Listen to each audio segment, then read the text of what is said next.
Un dato interesante que se puede obtener a partir de las reacciones balanceadas es el reactivo limitante, o sea, el reactivo como que haría que ya no se pueda hacer. Un ejemplo que dan en el libro, imagínense que ustedes tienen 10 panes y 7 quesos. ¿Cuántos sanguchitos pueden hacer? Solo pueden hacer 5 porque se ocuparía 2 panes por cada sanguchito, con lo cual serían 5 para hacer los 5 sándwiches y les sobraría 2 trozos de queso. Entonces, así vean que en esta reacción nosotros tenemos 10 equivalentes de hidrógeno y 7 de oxígeno. O digamos que tenemos 10 moléculas de hidrógeno y 7 de oxígeno. Entonces van a reaccionar de acuerdo a la reacción aquí presentada, en donde vean que el hidrógeno reacciona con el oxígeno, 2 moléculas de hidrógeno reaccionan con una molécula de oxígeno para darnos 2 moléculas de agua. Entonces, en esta situación, vean que 7 oxígenos podrían reaccionar con el doble de hidrógeno, o sea, con 14, pero no hay suficiente.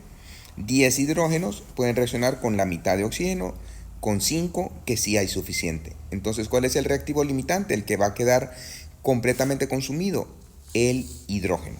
Vean que en el producto entonces tendríamos 10 de agua y 2 de oxígeno. Quedaría sobrando el oxígeno. Las cantidades iniciales eran 10 moles de hidrógeno, 7 moles de oxígeno y 0 moles de agua. En el cambio de la reacción, entonces se va a consumir completamente el hidrógeno, quedaría 0. El oxígeno, al consumirse el hidrógeno, se consumirían 5 moles o moléculas de oxígeno. Tomándolo pequeño serían moléculas, tomándolo ya en una cantidad mayor serían moles. Entonces nos quedarían 2 moles de oxígeno y se producen 10 moles de agua. Vean que el reactivo limitante es el que se consume totalmente, por lo tanto en esta reacción sería el hidrógeno. Fíjense que aquí aparece el proceso comercial más importante para convertir nitrógeno del aire en compuestos nitrogenados. Se basa en la reacción del nitrógeno y hidrógeno para formar amoníaco. El nitrógeno reacciona con el hidrógeno. Según esta reacción, un mol de nitrógeno reacciona con 3 moles de hidrógeno para darnos 2 moles de amoníaco. Entonces la pregunta es, ¿cuántos moles de amoníaco se pueden formar a partir de 3 moles de nitrógeno y 6 moles de hidrógeno? Entonces, aquí lo tenemos que ver. Los 3 moles de nitrógeno, para reaccionar, vean que reaccionan 1 con 3, reaccionarían con 9 de hidrógeno. ¿Tenemos suficiente hidrógeno? No. Entonces, vean que el nitrógeno es el reactivo limitante y todavía lo podemos comprobar. 6 moles de hidrógeno, ¿con cuánto reaccionarían? Reaccionarían 3, reaccionan con 1, entonces 6 reaccionan con 2 de nitrógeno. Sí tenemos suficiente. Por lo tanto, vean que el reactivo limitante es el nitrógeno, ya que es el que se consumiría completamente. Y ahora la pregunta es, ¿cuántos moles de amoníaco se pueden formar a partir de 3 moles de nitrógeno? Entonces, la situación es que los 3 moles de nitrógeno realmente no pueden, y 6 moles de hidrógeno. Entonces, como el reactivo que se nos va a consumir completamente va a ser el hidrógeno, entonces tendríamos que 6 moles de hidrógeno reaccionan con 2 moles de nitrógeno.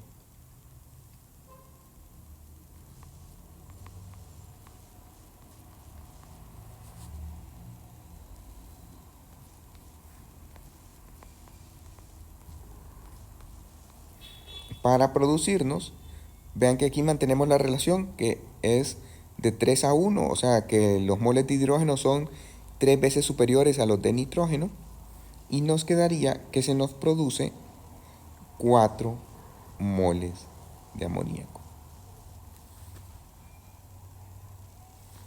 Vean que aquí vamos a hacer este ejemplo. Consideren la reacción 2 de aluminio sólido reaccionan con 3 de cloro para darnos 2 de tricloruro de aluminio. Se permite que reaccione una mezcla de 1.5 moles de aluminio con 3 moles de cloro molecular. ¿Cuál es el reactivo limitante? O sea, el reactivo limitante es el que se va a consumir el que se va a consumir completamente. Para eso, vean que 3 moles de cloro necesitan para reaccionar 2 moles de aluminio. Entonces, 2 de aluminio. La situación es que no tenemos lo suficiente, pero 1.5 moles de aluminio van si 2 ocupan 3, entonces 1.5 va a necesitar menos de 3. Por lo tanto, el reactivo limitante, el que se va a consumir completamente, va a ser el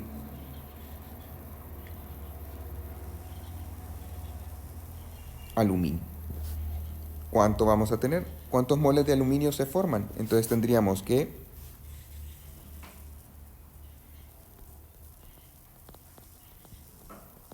1.5 mol de aluminio y vemos de la ecuación balanceada que 3 moles de cloro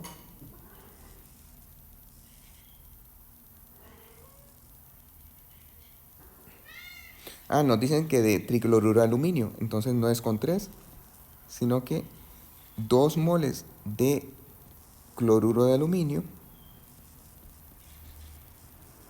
se forman al reaccionar 2 de aluminio. Entonces aquí podemos cancelar el aluminio, nos quedarían moles de tricloruro de aluminio, que vean que 1.5 por 2 entre 2 es igual a 1.5 de tricloruro de aluminio.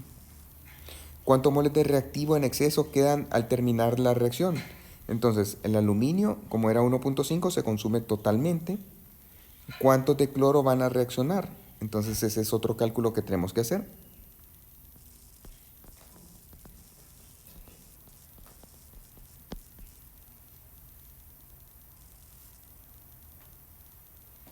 Donde tendríamos que 3 de cloro reaccionan con 2 de aluminio.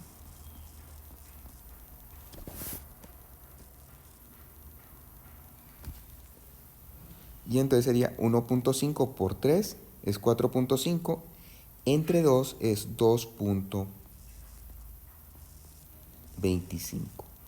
Entonces de cloro reaccionan 2.25 y lo que nos quedaría sobrando de cloro sería, inicialmente teníamos 3 menos 2.25 es igual a 0.75. Vean que aquí están las respuestas. Intenten analizarlo. Si tienen alguna duda, me escriben o me preguntan si no lo acaban de entender. Vamos a hacer aquí otro ejemplo en donde consideren la reacción siguiente. 2 moles de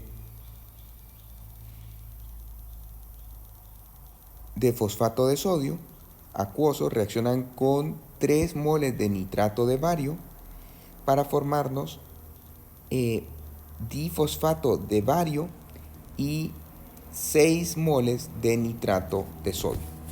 Entonces, suponga que una disolución contiene 3.5 gramos de fosfato de sodio, se mezcla con una disolución que contiene 6.4 gramos de nitrato de bario. ¿Cuántos gramos de fosfato de bario podrán formarse?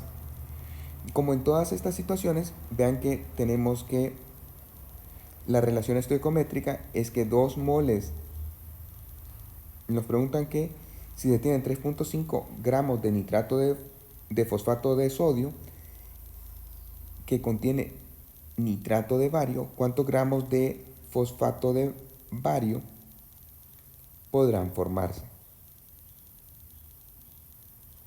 Vean que aquí de nuevo este es un 3, tal como está aquí está bien, pero ahí lo pusieron un 2, entonces está ese error en el libro. Lo que tenemos es que el 2 moles, todas las relaciones estequiométricas de fosfato de sodio reaccionan con 3 moles de nitrato de bario para darnos 1 mol de fosfato de bario. Entonces necesitamos encontrar las masas, necesitamos encontrar los moles, ya que lo que nos dan son gramos. Recuerden que las ecuaciones siempre se entran con moles. Los moles de fosfato de sodio son 3.5 gramos. Encontramos el peso molecular del fosfato de sodio, que es 164 gramos por mol. Les pido que lo verifiquen. Y la cantidad de moles es de 0.0213. Hacemos lo mismo con el nitrato de bario, que tiene 6.4 gramos, el peso molecular es de 261 y los moles por lo tanto serían 0.0241. Entonces, ¿cuál va a ser el reactivo limitante? Vean que del fosfato tenemos 0.213 y tiene que realizar con una equivalente con 3 sobre 2, o sea, con 1.5 equivalentes de nitrato de bario. Como pueden ver aquí, 0.213 por 1.5 da un poco más, tal como lo vamos a ver ahora. Entonces, los moles del nitrato de bario son mayores que los del fosfato de sodio.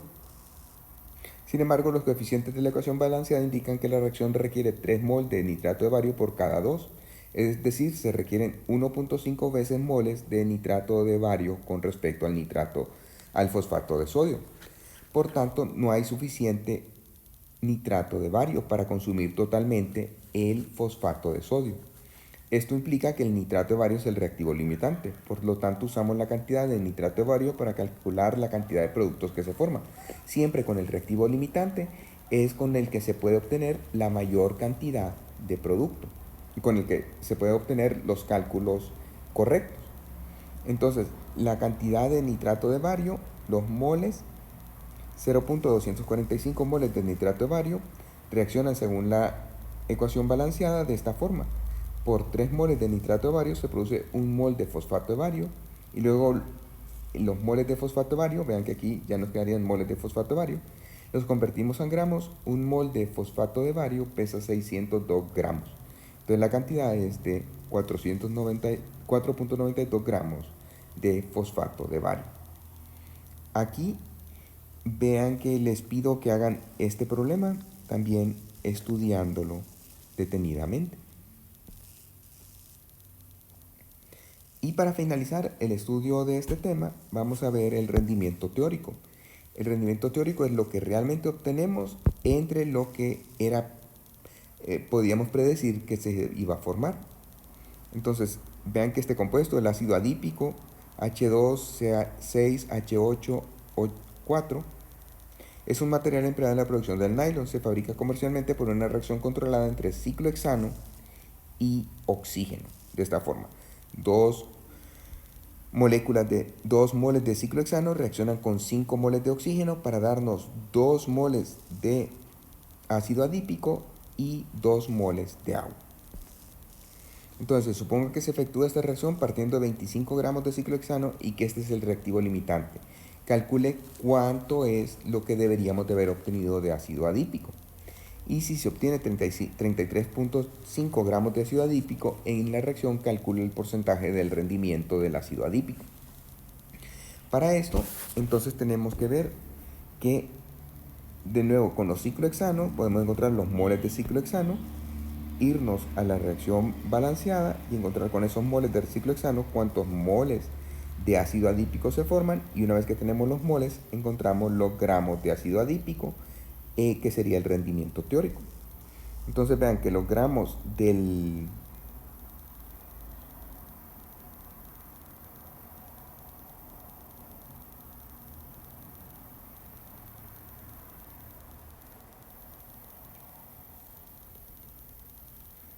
esta reacción partiendo de 25 gramos de ciclohexano nos dan una ecuación química y la cantidad de los reactivos de 25 gramos de ciclohexano. Nos pidieron primero calcular el rendimiento teórico del ácido adípico y luego calcular su porcentaje de rendimiento si se obtiene 33.5. Entonces el rendimiento teórico, lo que tenemos que hacer es determinarlo. Los gramos de ácido adípico van a ser a 25 gramos del ciclohexano, lo convertimos a moles de ciclohexano empleando el peso molecular del ciclohexano. Entonces ya tendríamos, vean que aquí se cancelan los gramos y nos quedan moles de ciclohexano. Luego, estos moles de ciclohexano los convertimos a moles que se producirían de ácido adípico según la ecuación balanceada. Vean que 2 de ciclohexano producen 2 de ácido adípico, por eso aquí tenemos 2 moles de ácido adípico por 2 moles de ciclohexano, se cancelan los ciclohexanos y nos queda el ácido adípico. Y luego lo multiplicamos por el peso molecular del ácido adípico. Un mol de ácido adípico pesa 146 gramos. Se cancelan los moles con los moles Y el resultado entonces sería 25 por 1 entre 84 por 2 entre 2 por 146 es 43.5 gramos de ácido adípico.